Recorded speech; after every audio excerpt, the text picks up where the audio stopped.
What's going on, world? It's that time again. It's Rep Your Team Sundays. I do these every Sunday. Those that follow me on my YouTube channel, Facebook, Twitter, Instagram, I shot these out every week. Let you know that I'm doing them every Sunday. I was supposed to do it yesterday, but I got, occupied. I was out at the time. We was at AJ Getters with a couple of friends and family, so didn't get a chance to do it, so I'm doing it for y'all today. Also, those that follow me on YouTube, Facebook, Instagram, Twitter, I do encouraging videos every Wednesday, between Wednesday and Thursday, so check those out as well. Spread word about them. The encouragement videos have been taking off tremendously. A lot of people have been supporting them on different social media sites, so y'all check them out. A lot of great content is coming. If you haven't subscribed yet, subscribe to the channel. Those that have subscribed, keep spreading word. Once you subscribe to the channel, is a bell near the part when you click subscription, and it'll say subscribe. Click on that bell. They'll give you all the updates, all the alerts when I do any kind of videos, any special updates in the future. That will be your heads up from me when videos are done. But I'm gonna go ahead and get to. I'm gonna do a little quick, brief sports recap. I'm not gonna take long today because I'm about to go eat in a second. But the world of college basketball, a lot of crazy stuff was going on yesterday.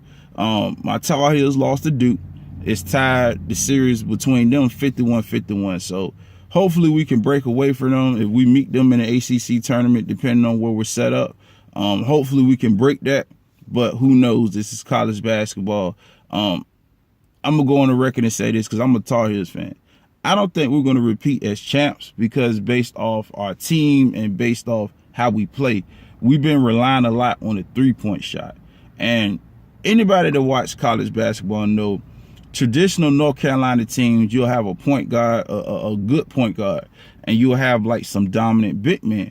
We don't have dominant big men this year compared to the previous Tar Heel teams that have won the national title. So I'm a little concerned. I doubted us last year. We got it, but who knows? It's college. Anything goes. So y'all let me know what y'all think, who your team is, what you think is going to happen as far as college basketball, who going to get upset. I don't think UVA is going to win the national title. I think they're going to get put out by the Elite Eight.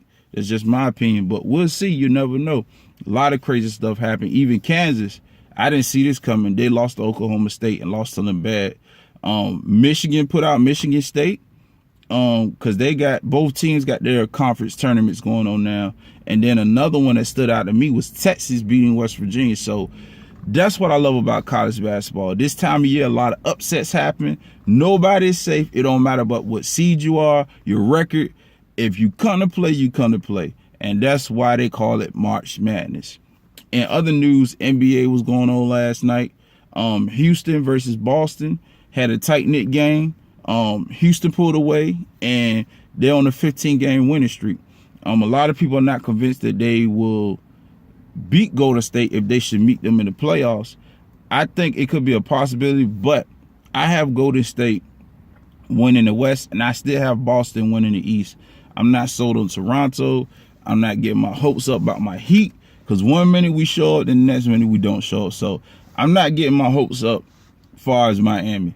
But as far as the East and West go, I still have a Golden State versus Boston matchup.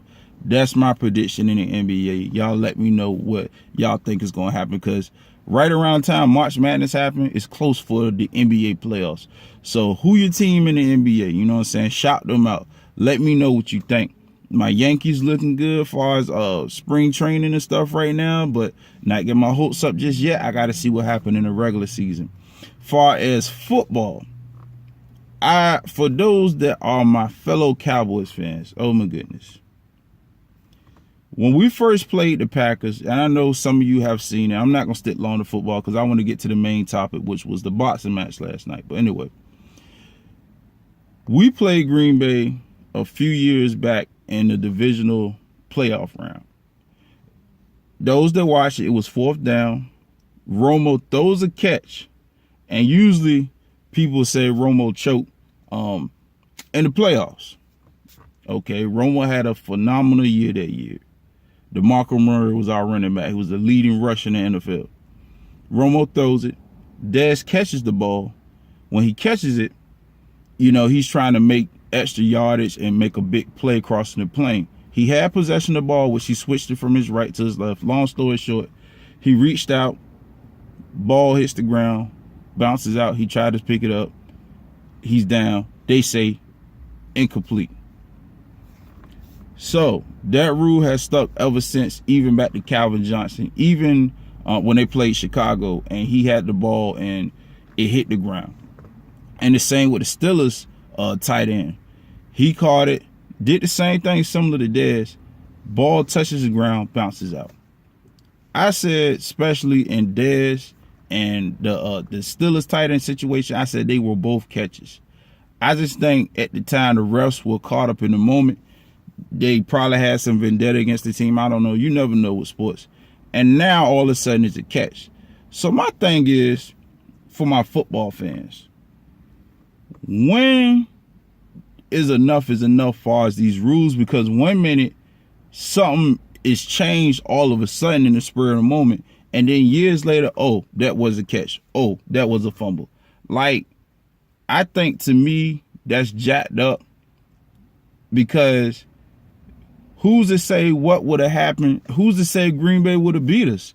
That might have been the momentum that we needed to win that game. That might have very well put us in the NFC title game.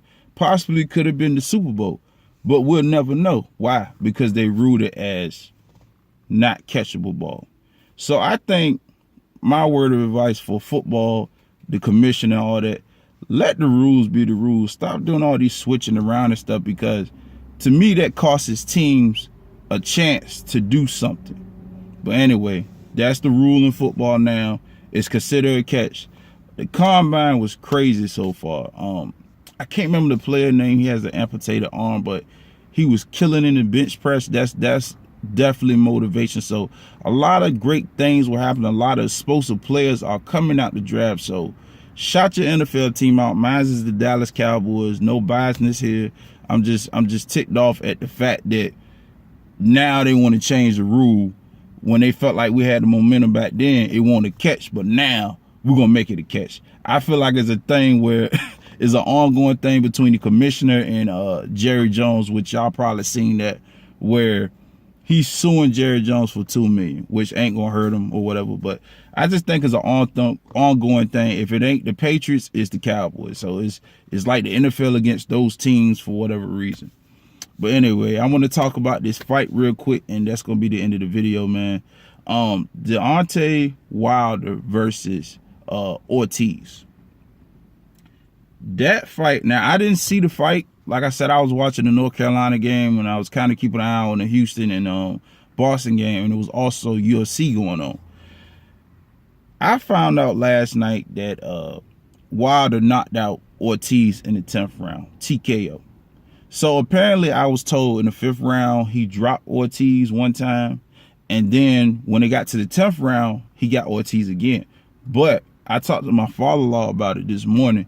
He said that Wilder was caught with a shot in the 7th round and was able to hang on within to get to the point where he got to the 10th round and was able to knock out Ortiz, TKO.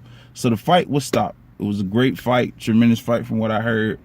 Now, for my fight fans, because I love boxing too, those that know me love boxing.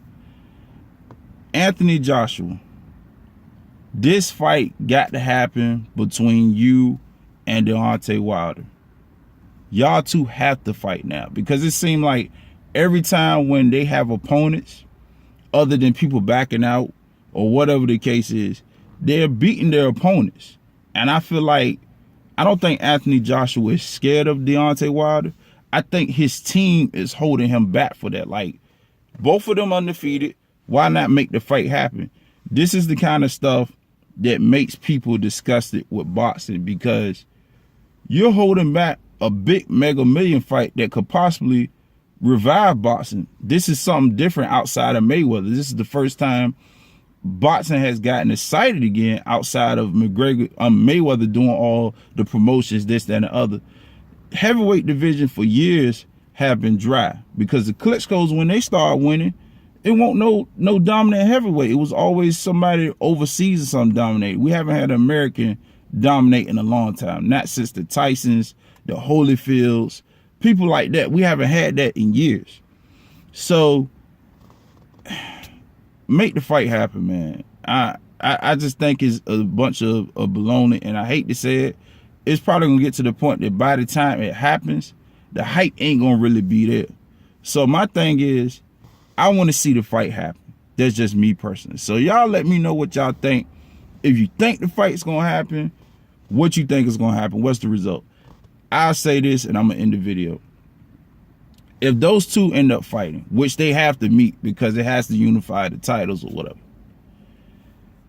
I got Deontay Wilder winning, but I see where his weaknesses can be with the fight. He's the type of person, he goes in for the knockout. He's not protecting his face or nothing like that. He's just going in for the kill. Now, Anthony Joshua will prove against Klitschko that he can take a hit and win the fight still. But both of them have tendencies to look sloppy, so I don't think that would be a knockout type fight. I think that fight will go to the scorecards. I think it will be judge's decision, because Deontay Wilder is going to wear himself out, and Anthony Joshua is not stupid by any means. He knows Wilder's going to come in there and try to knock him out to keep that streak going. So I think it will be a fight that will go down to the final rounds or decision. But I got Wilder winning that. But where Wilder will mess up at, by him trying to go in for the kill, Joshua could connect and could drop Wilder. Because I told somebody before, Wilder's been hit by a shot before that almost cost him the fight. I've seen it before. It was against a no-name dude. The dude hit him and stunned him, and Wilder was able to hang on and survive that round. So that's my only thing with Wilder is, if he goes in there reckless and fighting unorthodox and all that stuff, it can cost him the fight. But I got him winning.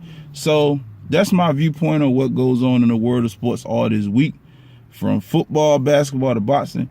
But y'all let me know what y'all think. This Rep Your Team Sundays. Thank y'all so much for the support. Again, if there's anything you would like me to talk about, let me know. Put it in the comments or hit me up on social media. Till then, I'm about to go ahead and eat some breakfast. Y'all enjoy the rest of y'all Sunday. Take it easy.